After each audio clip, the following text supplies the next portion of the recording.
isso aí, meus amigos. Obrigado pela participação. Como combinado, iremos começar às 7h30. À medida que as pessoas forem entrando, se tiver mais alguém que vai participar, eles vão entrando aí. Eu vou tentando desligar o microfone deles para não atrapalhar. Eu queria agradecer de coração aí a participação de vocês. Lembrando que vocês podem ter acesso ao e-book desse webinar. É um material vasto aí com mais de 200 páginas. Onde eu acredito que seja um material bem bacana assim, para quem queira estudar mais, queira se aprofundar mais nessa disciplina de gestão de projetos. É um material bem completo. Ele aborda as questões históricas de gestão de projeto e depois a gente vai entrando nas diferentes metodologias de gestão de projeto, principalmente a ágil, depois a mais tradicional, o waterfall, como o PMBOK. E eu acredito que seja um material bem bom assim, para referência, para estudo de vocês, com abordagem aí com relação ao design thinking, com Canvas de negócio, Canvas de projeto, Scrum, Kanban, e depois um detalhamento completo do PMBOK, pegando processo por processo. Eu não sei se a gente vai conseguir passar todo o material. Eu acho que não é a intenção ficar passando o e-book, mas ele é meu material de referência, eu espero que seja de vocês também. E seria legal vocês acompanharem, se não baixaram ainda, as instruções estão no e-mail de vocês. No e-mail de vocês tem lá um link para vocês acessarem a página do e-book e um código, um cupom para que vocês não precisem pagar por esse e-book, tá? Ele normalmente está à venda dentro da nossa plataforma. Tudo bem? Podemos começar? Eu vou compartilhar a tela. Qualquer coisa aí vocês gritam, tá? Legal, maravilha, espero que todo mundo esteja enxergando bem. Bom, primeiro, só para organizar um pouco esse webinar, a gente vai fazer aí uma introdução no meu respeito, quanto à minha empresa. Vou falar um pouco sobre o histórico de gestão de projetos, vou fazer algumas recomendações de livros, tá? Onde eu acho que assim, são os livros mínimo que a gente pode ler para ter uma compreensão boa com relação à gestão de projetos e até mesmo como referência para quem queira tirar aí algumas certificações internacionais, ou como PMP, como Scrum Master, como Product Owner, etc. Depois a gente vai entrar no Design Thinking, vamos falar um pouco de Canvas, do Scrum, Kanban, depois uma abordagem rápida com relação ao PMI, e vou tentar chegar o máximo possível no PMBOK e depois falar um pouquinho para vocês sobre um treinamento que eu desenvolvi chamado War Room, que acaba integrando aí uma série de diferentes ferramentas, como Design Thinking, Canvas, Scrum, Kanban, mais algumas questões com relação à gestão visual de projeto, gestão estratégica de projeto, algumas ferramentas, softwares que são utilizados como Microsoft e Pipefy. Então vamos em frente, falando um pouquinho a meu respeito. Tenho formação do Colégio Técnico da ET, fiz laboratório industrial, praticamente um curso de Química e Metalurgia, não sei se vocês conhecem. Depois que eu me formei, um curso de 4 anos, depois que eu me formei, eu entrei na engenharia da FEI, comecei a fazer engenharia química e depois no último ano eu fiz uma ênfase em engenharia de produção. Em 2002, eu estava desenvolvendo sistemática de gestão de projetos na empresa que eu trabalhava, na indústria metalúrgica chamada Kuiper Recaro, especialista em desenvolvimento de assentos, produção de assentos automotivos. Comecei a desenvolver toda a sistemática de gestão de projetos e aí senti a necessidade de aprofundar mais meus conhecimentos em gestão de projetos. Aí acabei fazendo esse MBA, começando em 2003, né? Já faz tempo, tá, gente? E foi um MBA muito importante na minha carreira porque abriu a minha mente completamente com relação ao negócio e gestão de projetos, área a qual eu acabei me apaixonando. Trabalhei muitos anos também na área de marketing e vendas, mas sempre ligado à área de gestão de projetos, como uma entrada do processo de gestão de projetos, a fase inicial da abertura de um projeto, que é fazer análise de viabilidade econômica, né, o business plan, fazer negociação com o cliente, etc. Primeira fase aí do desenvolvimento do projeto, depois quando o projeto era aberto, aprovado pelo board dentro da empresa, eu acabava tocando. Tem algumas certificações internacionais, algumas com relação à gestão de projetos e outras com relação a marketing e vendas, e marketing digital. Então eu tenho a certificação PMP, do PMI, tenho certificação Scrum Master pela Scrum.org e pela VMEDU Scrum Study. Tenho 2 certificações de Scrum Master, até porque eu represento os treinamentos e certificações da VMEDU, tanto para Scrum como para marketing digital. Uma outra certificação interessante que eu tirei foi a PMO-CP, da Global Alliance, PMO Global Alliance. É uma certificação específica para gestão de projetos, para PMO, né, para escritório de gestão de projetos. E tem mais algumas certificações da Google, né, de Analytics, AdWords e algumas outras certificações de marketing digital, marketing strategy, marketing research, todas elas da VMEDU. Tá?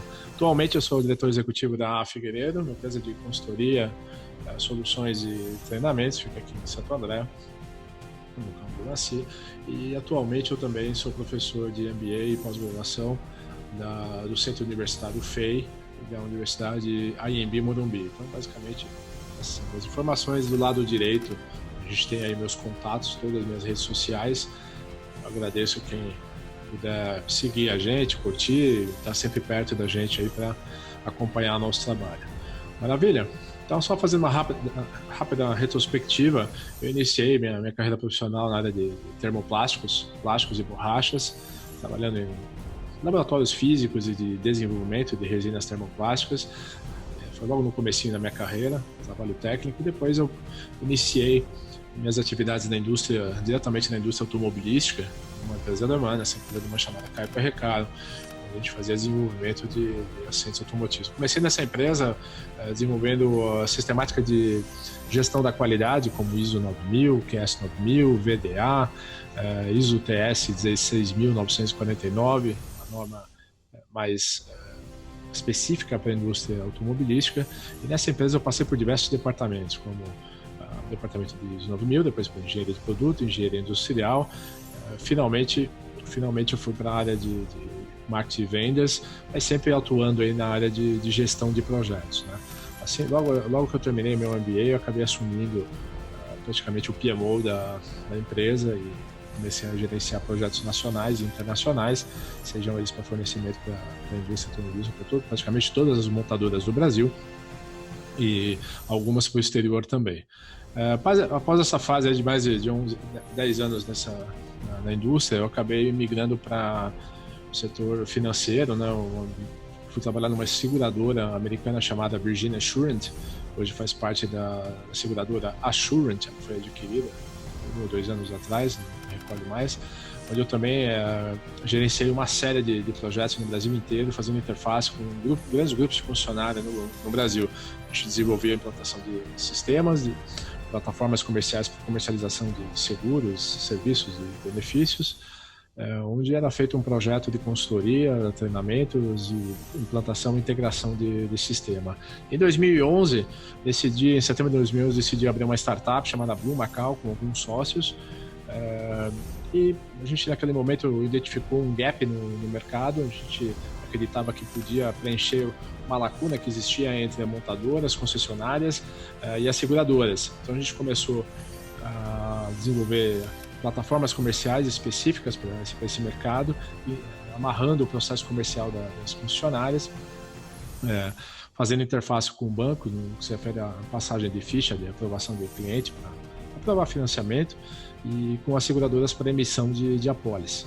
Em 2014 eu vendi minhas cotas dessa empresa e acabei me dedicando mais exclusivamente para a minha própria empresa, a Figueiredo. Naquela época eu já tinha essa empresa, mas aí eu retornei para São Paulo no final de 2015 e comecei minhas atividades pela Figueiredo. Comecei a desenvolver produtos, serviços, treinamentos, minhas parcerias.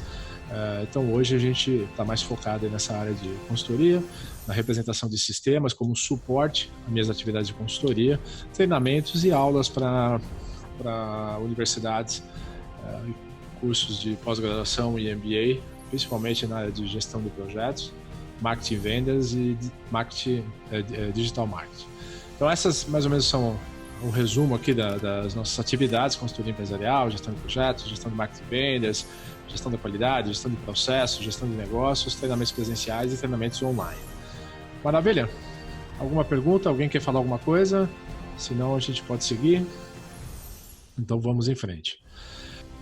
Fazendo uma rápida introdução, é muito difícil falar de gestão de projetos se a gente não voltar no passado, aí, cerca de 5.000 anos, e começar a falar um pouco sobre como se deram algumas construções, por exemplo, na região do Egito, as pirâmides de Keops, né? Uma obra realmente fora da escala, né? A gente está falando aí de uma pirâmide de cerca de 150 metros de altura, com mais de 4 milhões de blocos de calcário, com mais de 2 toneladas e meia cada uma. Em alguns pontos a gente tem blocos de rocha de 20, 30, 40, até de 100 toneladas, né? E a gente fica pensando até hoje quais foram os métodos que eles utilizaram, né? Principalmente os de gestão, né? Porque é impossível a gente imaginar que eles não tinham uma metodologia de gestão de projetos. Com certeza eles tinham gestor de projetos, eles tinham stakeholders. Stakeholders são os interessados no projeto, principalmente o faraó. Tinha o país inteiro trabalhava nesse empreendimento. Se a gente parar para pensar, principalmente a pirâmide de Keops, que é a maior de todas, a mais complexa, a mais trabalhada, a mais detalhada, principalmente por dentro, eles levaram cerca de 20 anos, né? E pelo volume de blocos que foram colocados, eles trabalharam assim de uma forma absurda, né? Eles trabalharam 24 horas por dia, 7 dias por semana, durante 20 anos, assentando um bloco a menos de 5 minutos, né? Então você imagina ficar 5 anos, 24 horas por dia, empilhando o bloco, e um sendo assentado a cada 5 minutos, com uma perfeição absurda.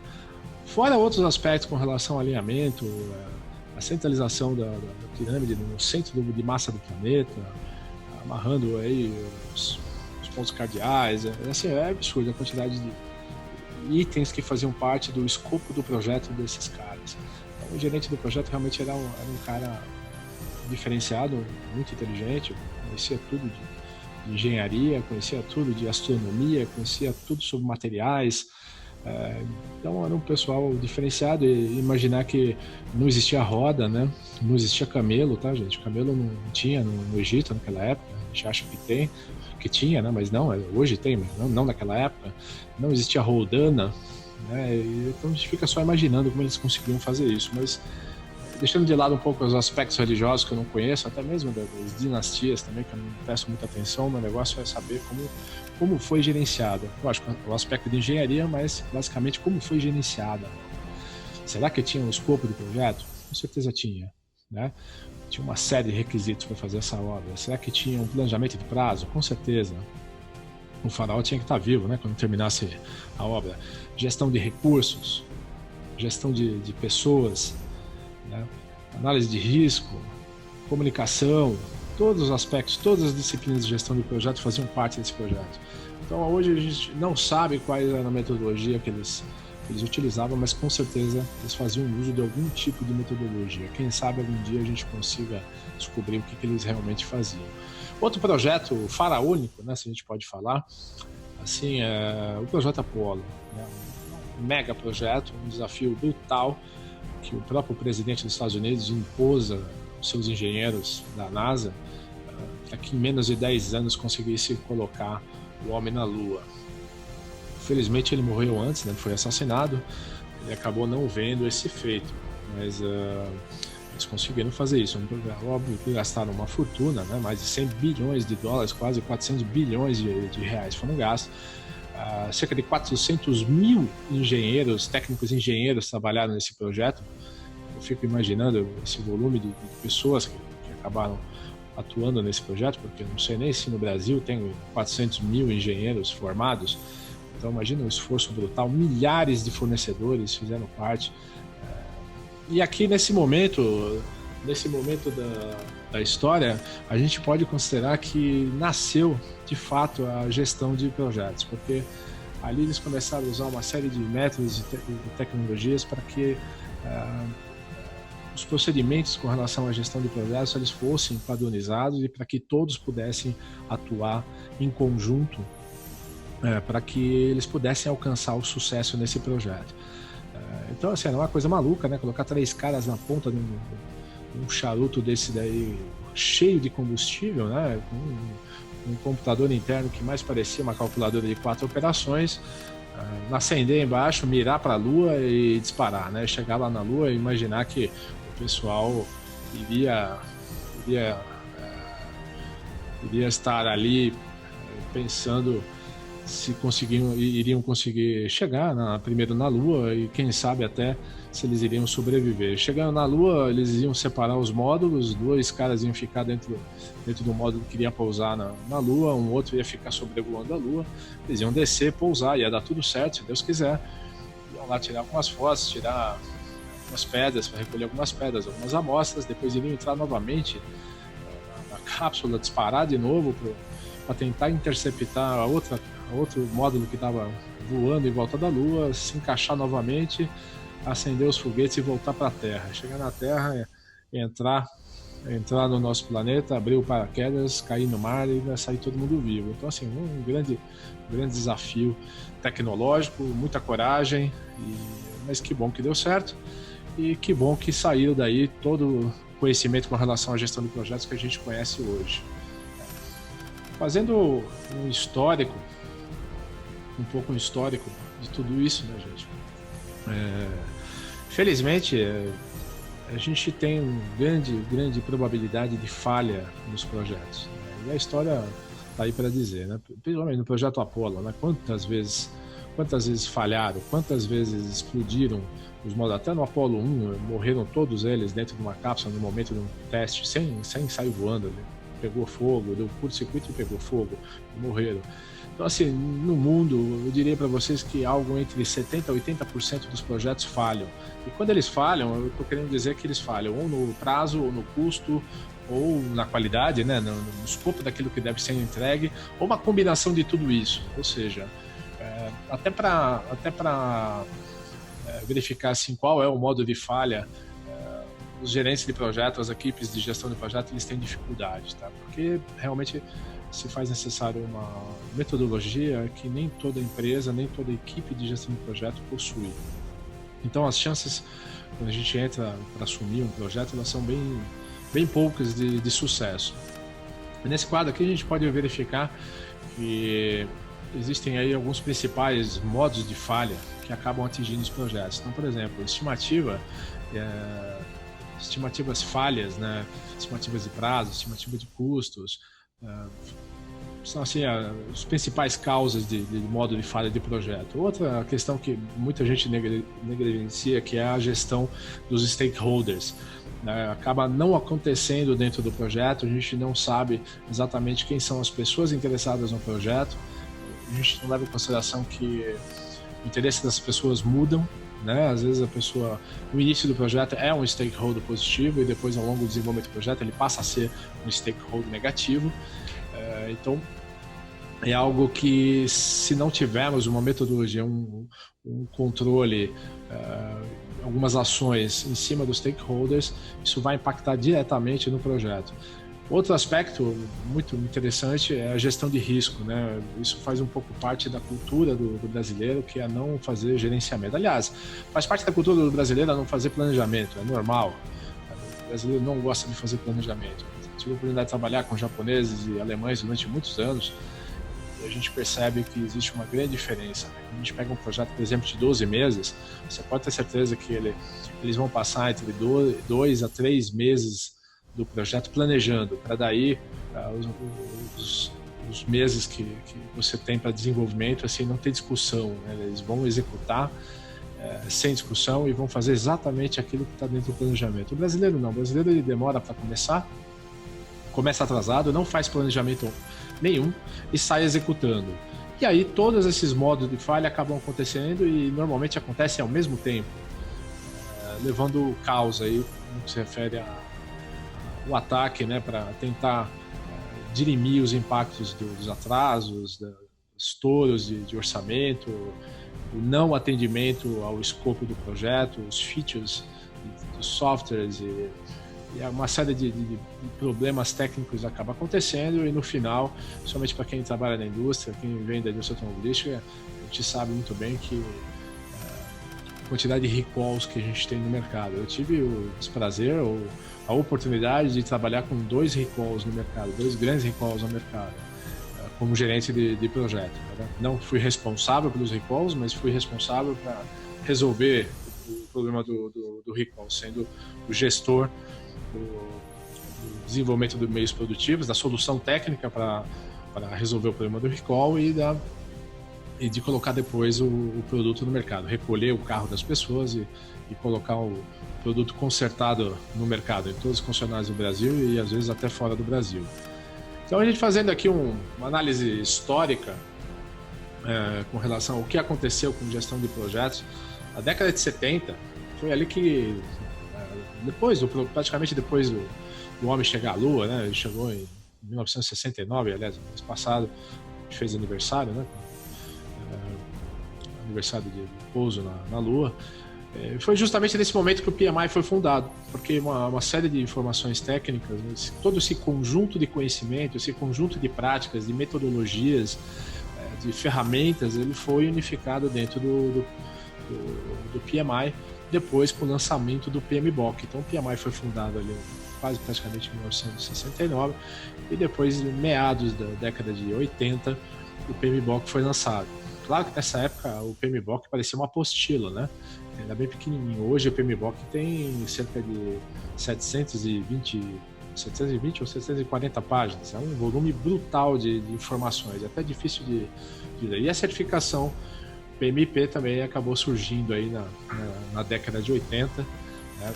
E ao longo desses anos, esses processos vêm evoluindo, claro. Eu acabei entrando nesse contexto ali por volta do ano 2000. Acabei a faculdade em 97, entrei na indústria, comecei a trabalhar com o sistema da qualidade e, consequentemente, depois fui envolvido na área de gestão de projetos, até para poder criar a sistemática de gestão de projetos da empresa e passar pelos processos de certificações ou das montadoras ou da própria ISO TS. Legal? Com isso, a gente aqui faz uma pequena retrospectiva. Então, entre a década de 50 até 1985, no que se refere à gestão de projetos, a gente não tinha nenhum material documentado, né? Era tudo meio que como algumas empresas fazem até hoje, né, gente? Vai Brasil, né? Não tem nada documentado, não segue nenhuma estratégia, não segue nenhuma política, não segue absolutamente nada. Não tem templates, não tem procedimentos, não tem nada. Bom, na década de 80, por volta aí de 85, surgiu um grande movimento aí com relação à qualidade total, né? Principalmente o sistema Toyota. A gente tem que lembrar que a Toyota deu um show, né, em termos de gestão da qualidade, principalmente com todas as suas filosofias de produção enxuta. Hoje se fala muito, né, na área de informática sobre Lean, né? Mas a gente tem que lembrar que os japoneses já tinham incorporado isso há muitos e muitos anos atrás, né? A gente fala de, por exemplo, Kanban, já há quantos anos, né? 60, 70 anos que se fala disso, e hoje o pessoal, né, parece que as coisas voltam como uma moda, né? E hoje o pessoal está utilizando bastante esses métodos, né? Mas já era uma coisa bem antiga, né? E aí os conceitos, reengenharia, né? A gente começou a ter uma febre de reengenharia, depois gestão de riscos a partir de 96, ou seja, né, se a gestão de riscos entrou em 96, o que tinha para trás, né, gente? Não tinha nada de gestão de riscos, né? Escritórios de gestão de projetos, né, já quase no bug do milênio. E, bom, a gente começou a evoluir a questão de gestão de projetos, como eu falei, entrei nessa época aí, 2000, 2001, 2002, aí ali em 2002 eu senti realmente a necessidade que eu tinha que me aprofundar mais na área de gestão de projetos, porque eu via que, como eu falei, desde a época dos faraós até daqui a 5.000 anos, a gestão de projetos será necessário, projetos terão que ser gerenciados e cada vez mais com a concorrência que as indústrias vêm passando, com todo esse esforço de avanço tecnológico, cada vez mais será requerido pelo mercado, tanto é que hoje a gente tem uma corrida com relação à preparação, com treinamento, certificações, que eu vou acabar falando um pouquinho mais tarde com relação a essas certificações. E então, assim, é uma tendência, então cada vez mais se fala mais de gestão de projetos, e novos métodos surgem, a cada ano que passa novos métodos, novas metodologias, novas ferramentas são incorporadas, então é um processo sem volta. E daqui para frente, como é que será? Eu não sei como é que vai acontecer, o que vai acontecer na próxima década, o que vai acontecer nos próximos 20 anos, mas uma certeza, eu sei, uma grande quantidade de funções e empregos vão desaparecer no mercado, isso é uma certeza, né? Praticamente a gente pode dizer, eu tenho uma filha pequena de 3 anos, quando ela estiver terminando a faculdade, acho que grande parte das profissões que a gente conhece hoje não existirão, eu não faço a menor ideia do que ela vai fazer daqui a 20 anos no mercado, mas uma coisa eu tenho certeza, o gestor de projeto ele será necessário, ele estará no mercado hoje e daqui a 5.000 anos. Tá, só vou fazer uma paradinha para quem quer fazer alguma pergunta, só um minutinho para vocês perguntarem, tá tudo indo bem? Vão ali no chat falar, ou alguém quer falar pelo microfone se não tiver como escrever no chat. Estão me ouvindo bem?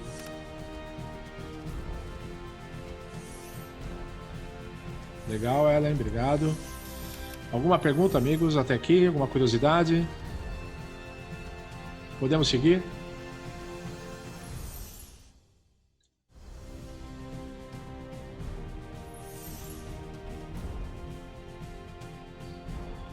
Maravilha. Então eu vou voltar a compartilhar a tela.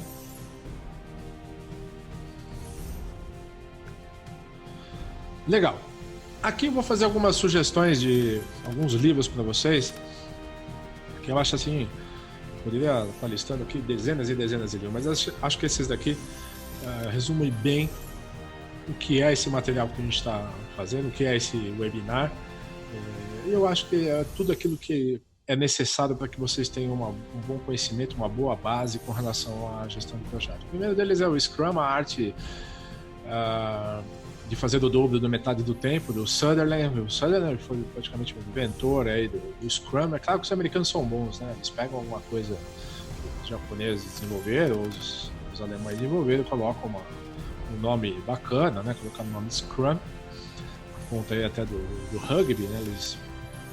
Ele e o Ken Schreiber começaram a desenvolver aí o guia do Scrum e começaram a aplicar essa metodologia, uma mistura aí de Kanban, deram uma melhorada no Kanban, criaram o framework do Scrum, né? Colocaram, embalaram bonitinho e colocaram para o mercado e hoje estão ganhando muito dinheiro.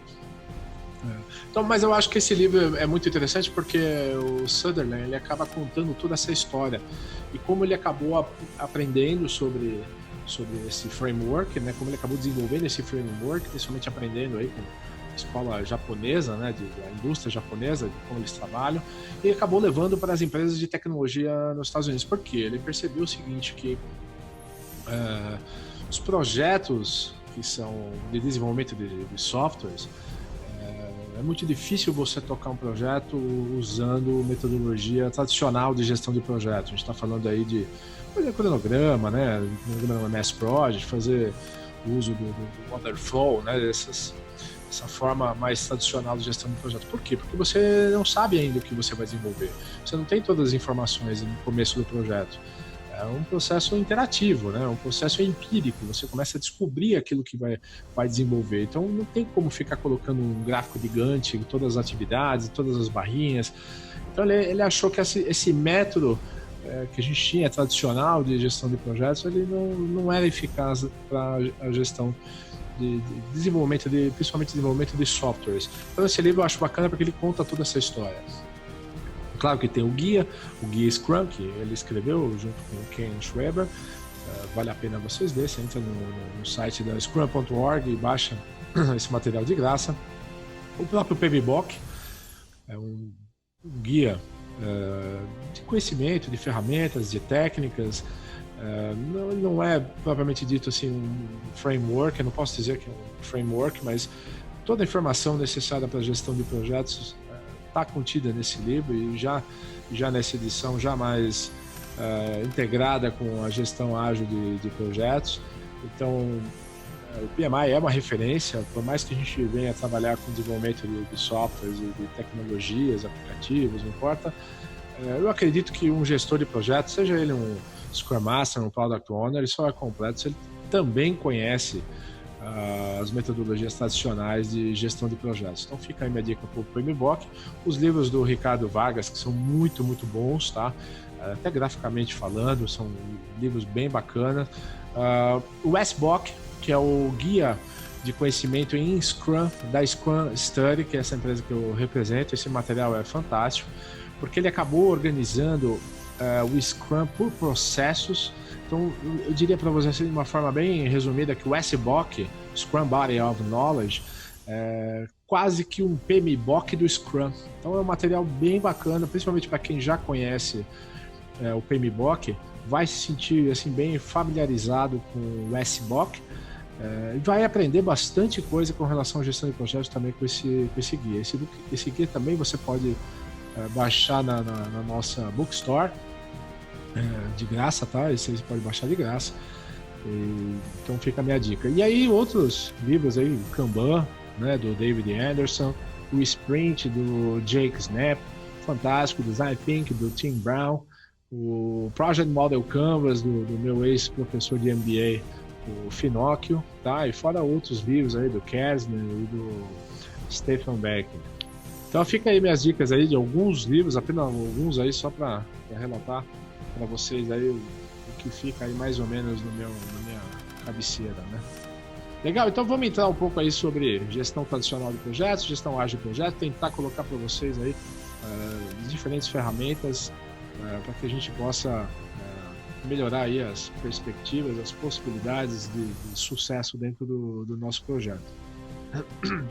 O que eu sugiro, e até mesmo quando eu desenvolvi o War Room Project Management, é a mistura dessas metodologias, principalmente quando a gente está falando das metodologias ágeis, né? Fazer a união entre o Design Thinking, o Canvas, o Scrum, Kanban, porque essas três ferramentas unidas elas se tornam assim muito poderosas para que a gente possa padronizar, né?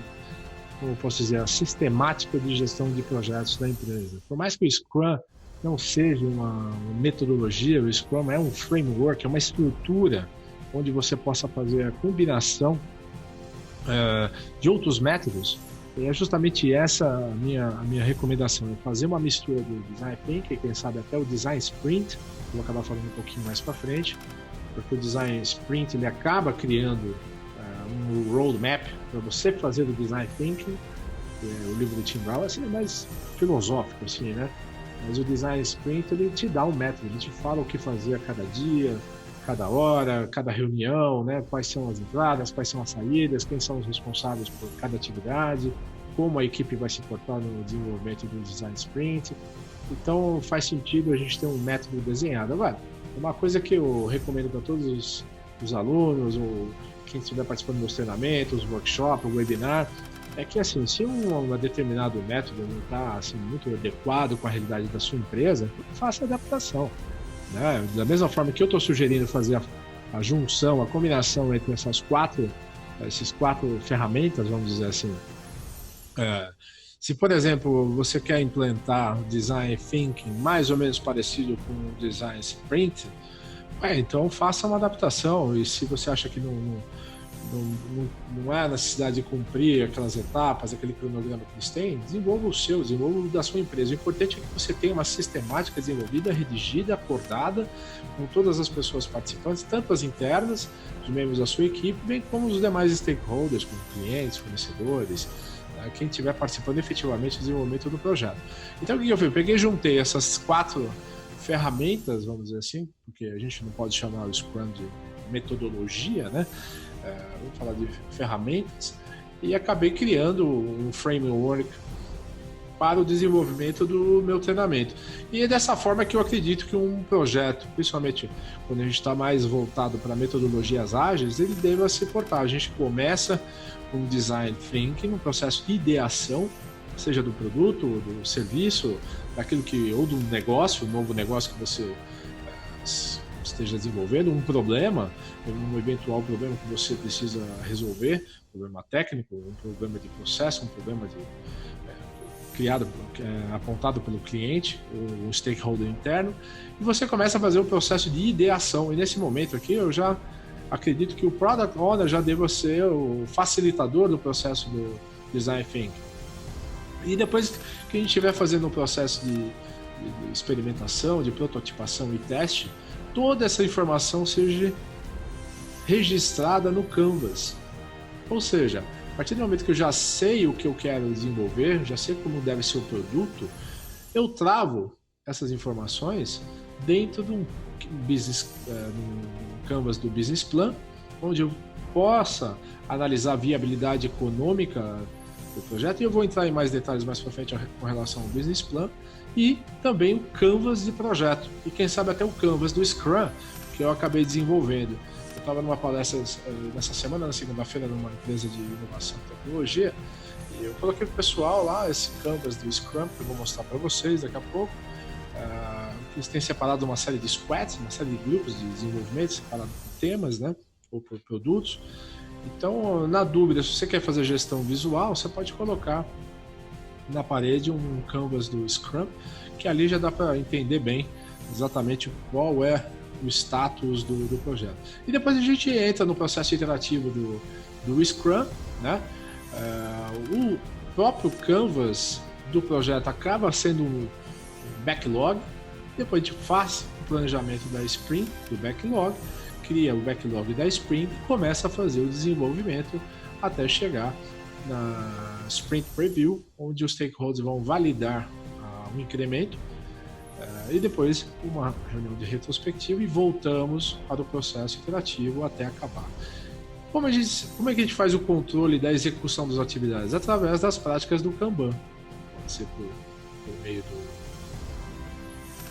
board de Kanban, junto à equipe, ou algumas soluções eletrônicas que daqui a pouco eu também vou mostrar para vocês, como por exemplo o Pipefy, ou até mesmo o sistema da Axelsoft, que é um Scrum Software já integrado com o Kanban. Então esse foi mais ou menos o framework que eu acabei criando para o desenvolvimento desse treinamento. E quando a gente tem um projeto fazendo uso de metodologias tradicionais, como fazendo uso das ferramentas do PMBOK, a gente pode começar também com Design Thinking, sem problemas. Também podemos usar o Canvas, tanto do Business Plan como do Gestão de Projeto. E, em vez de a gente entrar no processo interativo, a gente vai usar o sequenciamento dos processos de gestão de projetos, dos grupos de processos destacados dentro do PMBOK, mas o controle do dia a dia das atividades a gente também vai fazer via Kanban. Percebe que, mesmo sendo a gestão tradicional de projeto, a gente vai usar outras 3 ferramentas que eu estou colocando aqui como metodologias ágeis: Design Thinking, Canvas e o Kanban. Mas no projeto tradicional a gente tem cronograma. Não importa. O cronograma, gente, ele tem algumas funções. O cronograma em MS Project, por exemplo, ele é utilizado para que você faça a análise do caminho crítico do projeto. Você descobrir exatamente qual que é o caminho crítico do seu projeto.